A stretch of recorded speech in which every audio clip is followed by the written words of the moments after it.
Hi, I'm Tupelo Kenyon, coming to you from the foothills of the Bighorn Mountains in Wyoming, and today's topic is communication, friend or foe. I was 21 and living in the bush of Alaska. Home was a rustic log cabin at mile 50 on the Seward Highway, leased from the Forest Service for $40 per year.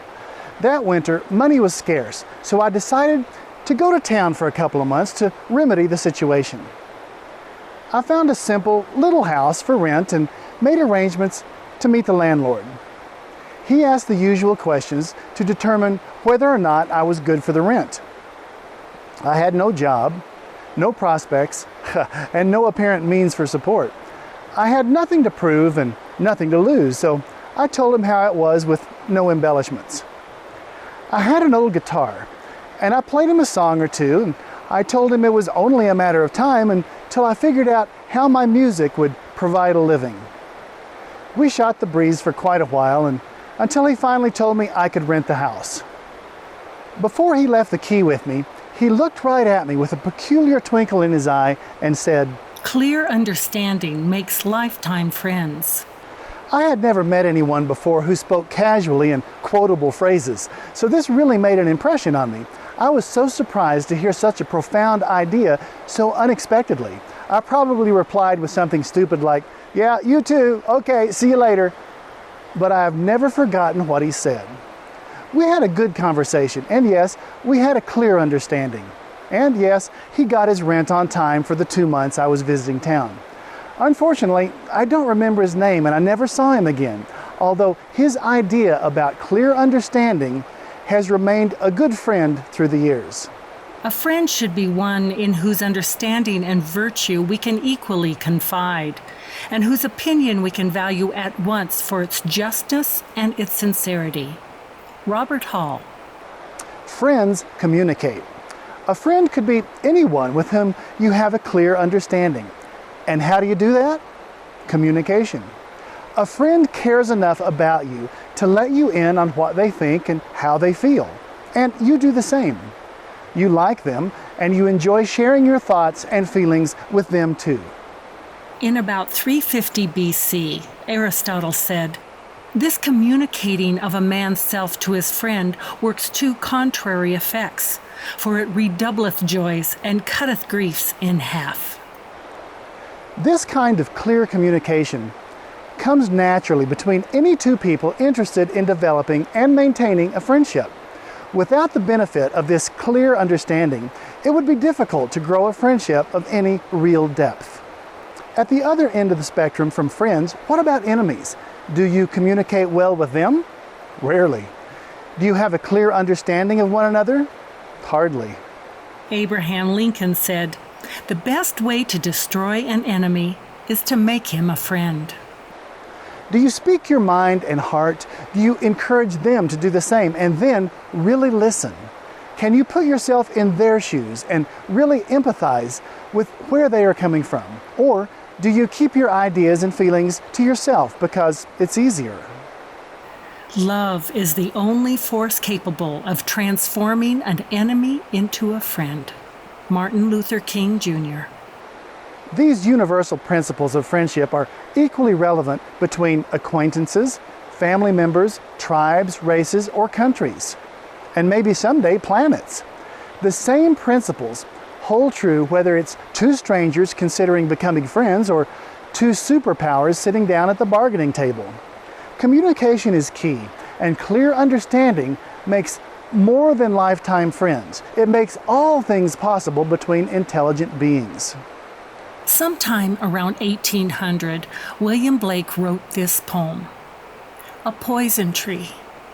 I was angry with my friend. I told my wrath, and my wrath did end. I was angry with my foe. I told it not, my wrath did grow.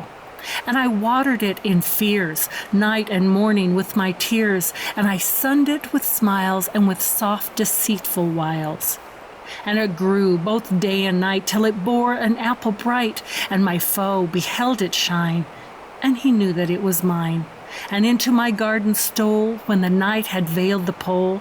In the morning glad I see my foe outstretched beneath the tree.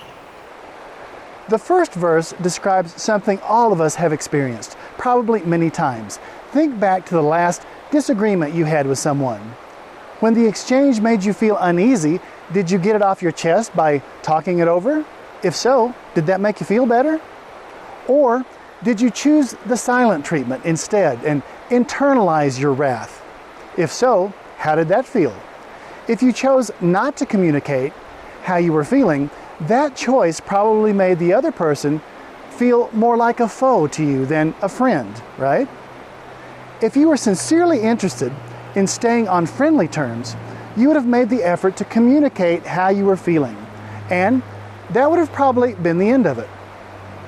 Faithful are the wounds of a friend, but the kisses of an enemy are deceitful.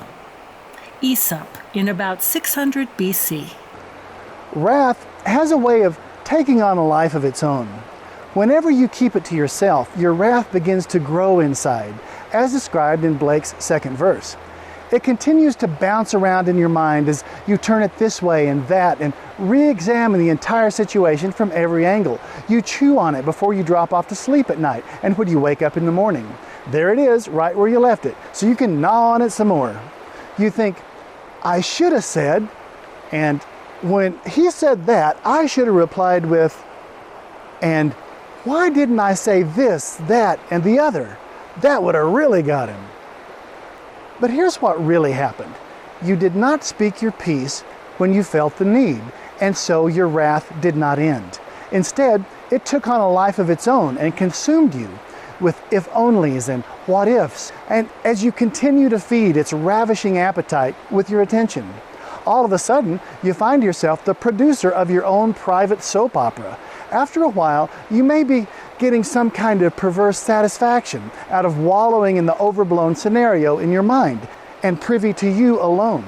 Soon, you are so invested in the intricate drama playing out in your imagination, it's not easy just to let it go. Now that your own private mental drama has grown and developed to the point of bearing fruit, what do? Somehow it's not as easy anymore just to walk up to the person and say, hey, our last conversation made me feel weird, so can we talk about it?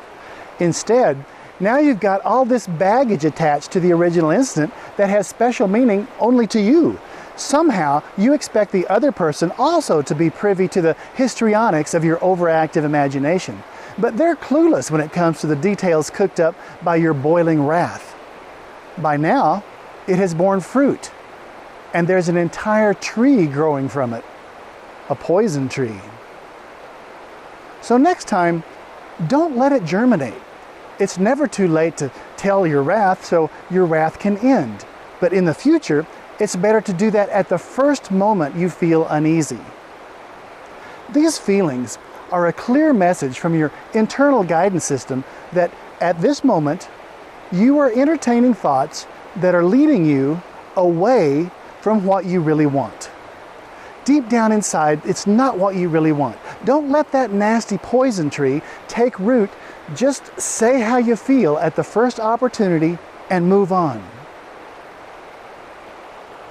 Let's consider family, the fast track to learning about relationships. Somehow, this scenario happens all too often between family members.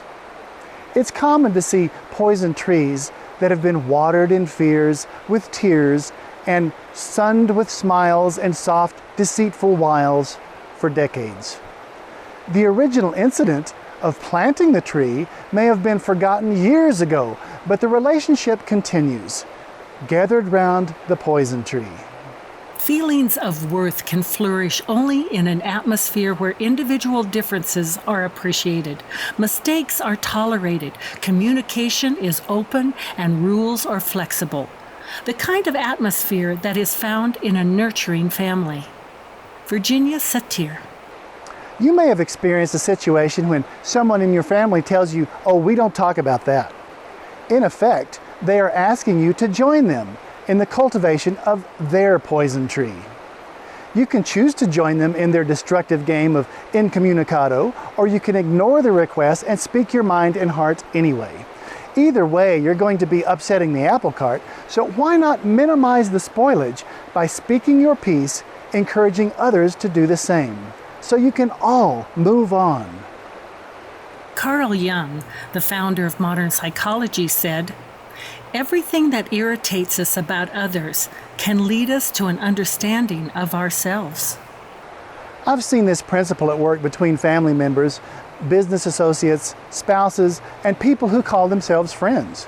My guess is this tendency to grow poison trees is universal, not unique to our time and place.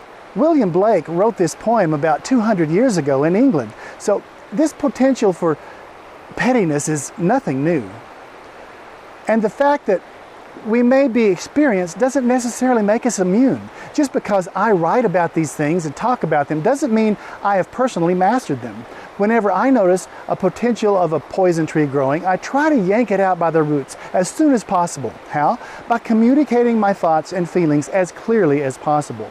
It's amazing how much better I feel almost instantly, even if nothing has changed. Maybe nothing on the outside has changed yet, but my inner peace has changed considerably since I am no longer willing to provide a dark, fertile incubation chamber suitable for nurturing poison trees. Just the awareness of how this poison tree principle works and the willingness to take an honest, objective look at it makes all the difference. Ego may take a hit, but in the overall scheme of things, that's a small price to pay for peace. A friend is someone who sees through you and still enjoys the view. Wilma Esquinas. My hope is that you will also be able to recognize these uncomfortable patterns whenever they pop up in your relationships. Just your awareness of them is a huge step forward in reducing their stranglehold. Your simple awareness of the potentially unhealthy, habitual tendency to give someone the silent treatment when an interaction is uncomfortable allows you to realize you have a choice in the matter. Does your ego really need to be right, or would you rather be at peace? Peace cannot be kept by force. It can only be achieved by understanding. Albert Einstein. The alternative is not something any caring person would choose to create on purpose. This kind of strained exchange, represented by the poison tree, has plenty of opportunities to occur between loved ones. The second you choose to shut them out with your silent treatment, you are no longer treating them like a friend, much less a loved one. Now you are treating them like a foe. As you continue allowing the incident to snowball with your overactive inner dialogue, you are indeed growing a deadly fruit that has the very real potential of creating an outcome you may not really want, your foe outstretched beneath the tree. Blinded by anger and wrath, maybe you think you would be glad to see that, as described in Blake's 4th verse, but as your emotions cool and you regain some objectivity, is that really what you want? This is some potent, nasty fruit with the potential of killing the relationship. Is this the price you are willing to pay with your stubbornness? Gandhi said, "Anger and intolerance are the enemies of correct understanding." So how do you stop the anger and intolerance that can grow from misunderstanding? The best quick answer is to say it with love. The manner of your speaking is full as important as the matter, as more people have ears to be tickled than understandings to judge. Philip Dormer Stanhope, Earl of Chesterfield in the 1700s. You can communicate what you need to say. First, pause a moment to find the best way to express it sincerely in a loving manner. This is not necessarily easy to do in the heat of the moment, but it pays big dividends. If you are sincere, it's a rare person who won't respond with love, or at least in a reasonable manner. There's an ancient proverb that says, "Friendship is love with understanding." This has nothing to do with manipulation or coercion. Real love is irresistible. Real love allows you to connect at a deep level, at that point of pure awareness that we all share. From that viewpoint, we have much more in common than the petty differences clamoring to drive us apart. What is a friend? A single soul dwelling in two bodies. Aristotle, in around 300 BC. You are sending a clear message that you want to remain friends by communicating clearly and sharing your feelings honestly. So often, these things are simple misunderstandings, and your effort to clear the air can bring to light some silly little thing that can easily be fixed. The silent treatment, on the other hand, can grow even a silly misunderstanding into a deal breaker of a poison tree. The verb to love in Persian is to have a friend. I love you, translated literally, is I have you as a friend. And I don't like you simply means I don't have you as a friend. Shusha Guppy. How do you feel? Once you've discovered the best way to say your piece with love, begin with something like, I feel, and fill in the blank. This is not argumentative. It's not blaming anyone. It's not antagonistic. Just a simple statement of fact. I feel. How could anyone take offense at that? Once you have stated how you feel, express how you would like to find a way to make this uncomfortable feeling go away. Now you are asking for teamwork. That's what friends do. You are demonstrating that you honor your relationship and your friendship. You are sending a clear signal that it's important to you that your friendship continues unencumbered. When the response comes, listen hard and listen deep and keep listening between the lines, because listening is at least half of true communication. The most important thing in communication is to hear what isn't being said. Peter F. Drucker. Do your best to stay centered in love, and remember that the other person likely has ego issues as well. He may not have had as much time as you to rein in his ego. Therefore, his knee-jerk first response may not be what he really wants to say. Be patient and keep listening. Help him save face gracefully if that is required to resolve the issue. If this truly is a friend and a friendship worth continuing, it's all worth it, even if it's you who has to take a slap on the wrist of your ego. To live happily ever after, end the guesswork. Quiet the rattling voices in your head that think they must always get in the last word. Nip the poison tree in the bud. How? Communicate. When? Now. Why? Because clear communication makes lifetime friends. Anonymous. I'm Tupelo Kenyon. Thanks for tuning in. Your baby's got